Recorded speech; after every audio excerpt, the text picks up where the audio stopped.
Welcome to Passport Studios. Today, let's talk about the Roman Empire, a civilization that started as one small city on a river. And yet, over time, this single city somehow grew into one of the largest and most influential empires the world ever saw. According to Roman legend, Rome was founded by twin brothers, Romulus and Remus. Abandoned as babies, raised by a wolf, already chaotic. They grow up, argue over where to build the city, and Romulus kills Remus. Rome is born. So if you're wondering what kind of civilization this would be, one that starts with murder and never really looks back, Rome quickly decides kings are a bad idea. Too much power, too much ego, too much stabbing. So they invent a republic. No king, just elections, senators, and laws. In theory, power belongs to the people. In reality, it belongs to the loudest, richest, and most stubborn people in the room. Politics becomes Rome's favorite sport. It works. Kind of. For a while. Rome quickly realizes something important. It's really good at winning fights.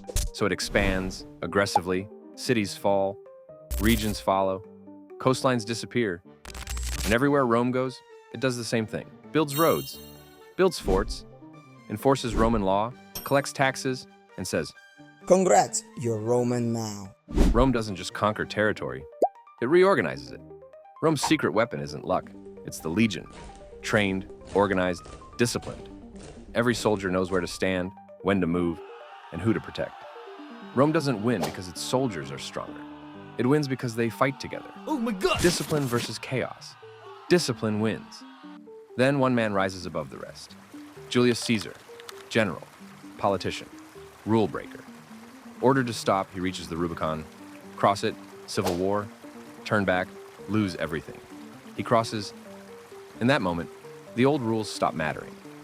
Caesar becomes too powerful, too popular, too dangerous. The Senate panics. On the Ides of March, they assassinate him, stabbed in public, by the people closest to him. Caesar falls. The Senate says the Republic is saved. It isn't. Caesar's death doesn't fix Rome, it breaks it. Civil wars follow. Power grabs multiply. Everyone claims to save the Republic while tearing it apart. The system collapses. Rome just hasn't realized it yet. From the chaos rises Augustus. He doesn't call himself king or emperor. He calls himself first citizen, polite and extremely dishonest. Augustus holds all the power while pretending nothing changed.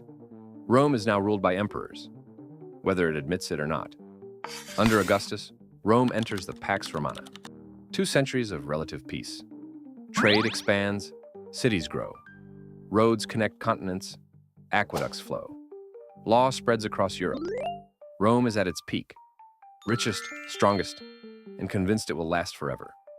To keep the population calm, Rome perfects distraction. Free grain, massive games, gladiator fights. The Colosseum becomes the center of attention. Violence, spectacle, and emotion on demand. As long as people are fed and entertained, they don't ask too many questions. Rome understands this very well. But success creates new problems. The empire becomes massive, too large to manage easily, too expensive to defend. Corruption spreads, bureaucracy explodes, emperors rise and fall rapidly. Running Rome becomes less about leadership and more about survival. Eventually, the empire splits in 2, the Eastern Roman Empire and the Western Roman Empire. The East is wealthy, organized, and stable.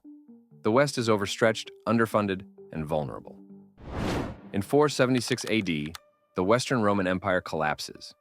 Through invasions, economic failure, political exhaustion, the last emperor is removed quietly. Rome is just gone. Except, it isn't. Roman roads still shape modern cities. Roman law shapes modern governments. Latin shapes modern languages.